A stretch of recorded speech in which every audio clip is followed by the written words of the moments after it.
that's one of the things that's really characteristic of working class jobs, I think, much more so than more intellectually complicated, abstract jobs. One of the things you have to be a good person to be around to do well at a working class job.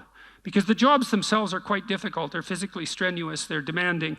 And the payoff for that, in part, can be the camaraderie that emerges as a consequence of the shared enterprise. And that can make those jobs extremely worthwhile. You can make very, very good friends in a working class environment. And it's also very frequently the case that those working class environments are characterized by an extremely high level of sophisticated humor, is that they run on like derisive play. And it's one of the things I really liked about the restaurant is people are always playing tricks on each other and making jokes and, you know, and having a kind of dark fun, and everyone was participating in that. And it was certainly the case. I had a lot of working class jobs from the time I was 14 till the time I was about 25, I would say. And it was definitely the case that that ethos of harsh play.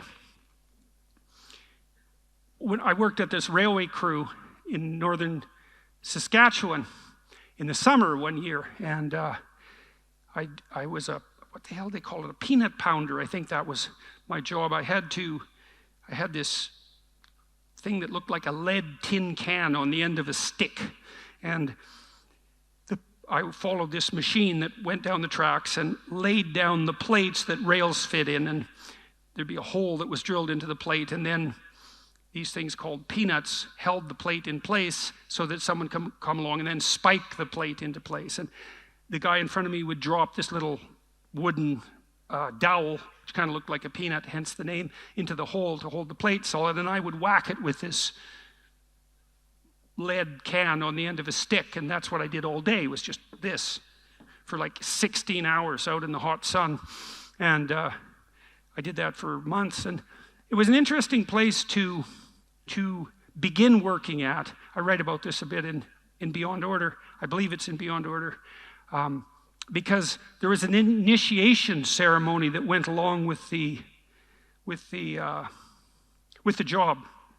So when I first showed up on the crew, no one was particularly friendly. It was all men, and they were rough guys. Like a lot of them were native guys from Cree Indian guys from Saskatchewan. A lot of them had been in prison. They were rough guys, and they weren't that friendly if you were new, and they gave you a rough time. So everybody who came on board in the crew got a stupid nickname.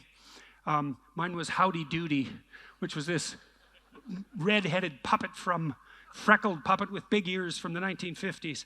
And I asked one guy why he called me 𝙅𝙤𝙗, and he said, because you look nothing like him, which I thought was an extremely witty answer, you know, a very funny answer. And anyways, it was a bit of a derogatory nickname, and part of it was delivered to see if you had enough of a sense of humor to accept it without getting all, you know, narcissistically puffed up and irritable about it.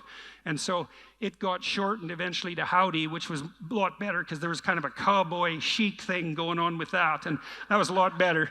And but there was this period where you got ribbed a lot, 2 weeks about, and if you didn't collapse under the weight of the teasing, then, and you did your damn job, and you know, you're reasonably entertaining to be around, then the doors opened and you were now part of the crew.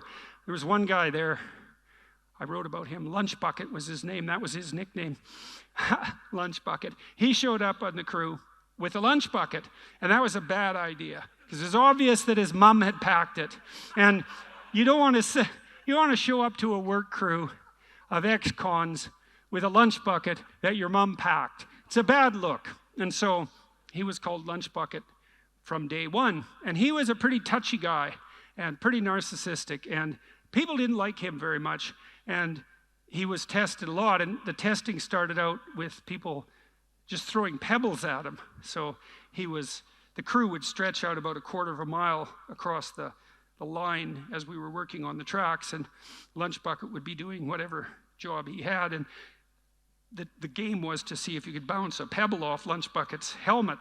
And So he'd be working and these pebbles would be flying out of God only knows where because people didn't make it obvious. And, you know, it was a score for your mates if you bounced a pebble off Lunchbucket's helmet. And he did not take to that well. And the pebbles got larger as the days progressed. And eventually he was driven off. And it was because he didn't subjugate himself properly to the multi-dimensional discipline of the crew, you know, because he wasn't a good guy to have around. He couldn't take a ribbing. He didn't have a sense of humor. He wasn't able to contribute to the game that was being played socially while these men were doing what was pretty tedious and difficult work. Like, we were literally out in the hot sun for 16 hours at a stretch, and it was rather mind-numbing work and somewhat physically demanding. The peanut pounding wasn't particularly difficult, but the spike pounding was, and you need some camaraderie in those positions so that your life is rendered maybe not just tolerable, but even enjoyable in principle. And so you're playing a multi-dimensional game, and if you're willing to subjugate yourself to that discipline, then you learn how to play that game, and if you get good at that, then that's a portable skill. Will the lack of a red wave during the midterms lead to more reckless spending by a more emboldened administration, higher taxes, deeper inflation? If you're unsure how the next 2 years will unfold, talk to Birch Gold Group about protecting your savings with gold. Birch Gold makes it easy to convert your IRA or 401k into an IRA in precious metals, so you can own gold and silver in a tax-sheltered account. Here's what you need to do. Text Jordan to 989898 to claim your free info kit on gold. Then talk to one of their precious metal specialists. They will hold your hand through the entire process.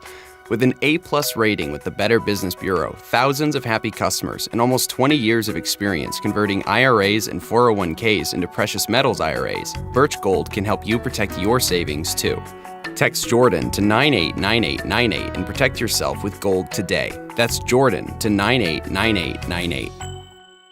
And so you might ask yourself, well, what are you doing when you work as hard as you possibly can on at least one thing?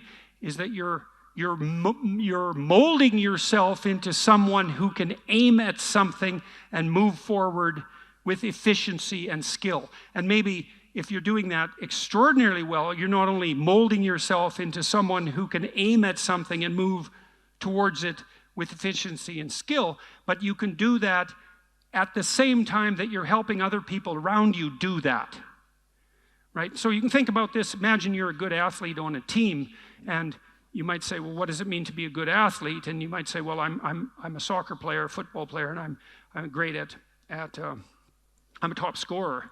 And you might say, well, that's enough to make you a great athlete. And the truth is that's actually not enough to make you a great athlete, because you need to have the skill, whatever the skill might be. And high-level skill is, of course, extremely desirable in relationship to the goal. But you also have to be a good, let's say, a good sport.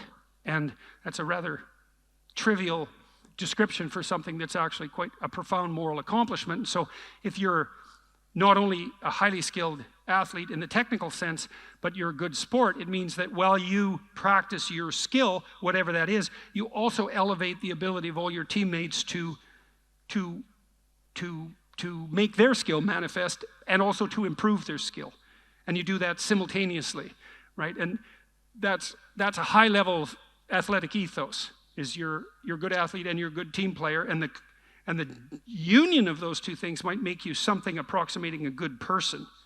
And that's transportable. I think part of the reason that we admire sports heroes, when they're sports heroes in the truest sense, is because if they are ritual models of emulation in relationship to the development of high-level skill, and they're also admirable team players in the highest sense, then they actually are something approximating admirable citizens in the truest sense. And that pattern of skilled, productive, generous cooperation is actually a model that you can extract out of multiple games, and it's a good model to emulate. And that's something that isn't arbitrary, by the way. And so that also answers a question that I posed earlier in relationship to nihilism and belief. It's like, well, what should be foundational? And the answer might be something like, practice in developing the capacity for skilled movement forward in a manner that simultaneously encourages the others that you're cooperating with to do precisely the same thing. And that's not some arbitrary ethos. It's not arbitrary, because if that doesn't happen, then nothing flourishes. And if it does happen, then everything flourishes. And it's also not relativistic in some sense, because you have to do that no matter what you're doing. No matter what it is that you're doing, if you do that well, you're doing whatever it is you're doing well. In fact, that's really in some sense how you would define well. And you know that's true. You know, you'll be at home and maybe you get a plumber to come over, or an electrician, somebody who's skilled in the working class technical sense, and they do a good job, and that's a great relief, especially, let's say, if it's a plumbing problem, because you really need your plumbing fixed. It's not optional. Well, you know what the options are. They're not great. And so it's really important to be a good plumber. And then you think, well, what makes a good plumber? And one is obviously technical skill. The man or the woman, generally the man when it's plumbing, knows what he's doing, and he does it efficiently. But that isn't all. If he's a really good plumber, well, he tells you what he's going to do, so he can communicate what he's going to do. He can tell you, he can identify the problem. So he's a good diagnostician. He can tell you what he's going to do. He can tell you how much what he's going to do will cost you. Then he does it, that's what it costs, right? So there's an honesty in interpersonal transaction that goes along with the diagnostic accuracy and the skill, and that's reflective of a very deep ethical orientation. And so to be a really good plumber, then you have to be highly skilled, but you have to be a clear and honest communicator, and you have to play fair in the most fundamental sense. And then you might say imagine he has some employees with him, and you might also, maybe you're deciding if you want to have the plumber come back if you have problems in the future, and so one of the things you're going to do is check out how he interacts with his subordinates, and if he's someone who's teaching them, because you can watch that, and doing that in a fair manner, and not talking down to them, and not manipulating them, and not tyrannizing over them, and is also able to do that in a manner that's sort of civilized, so that you don't feel like it's an imposition to have them in your house, because there's no psychological tension, surrounding the enterprise. Then you think, well, he's a good boss, and he's done a really credible job, and he's very honest and reliable, and he solved the problem, and he did it on time, and he didn't charge you any more than he had told you he would charge you, and it was a fair price. Like, that's pretty multidimensional space to manage simultaneously, right? That's a very sophisticated mode of ethical conduct. It can't be just reduced to being a good plumber in the technical sense. It's being a good person who happens to be a plumber, and that is success in a microcosm that is truly reflective of society at a much broader level. And it's definitely the case, I think this is absolutely clear, that the integrity of our society depends in no small part on the minority of people, and often working class people, who do that sort of thing exceptionally well, right? They're the people who they build everything and they keep everything going.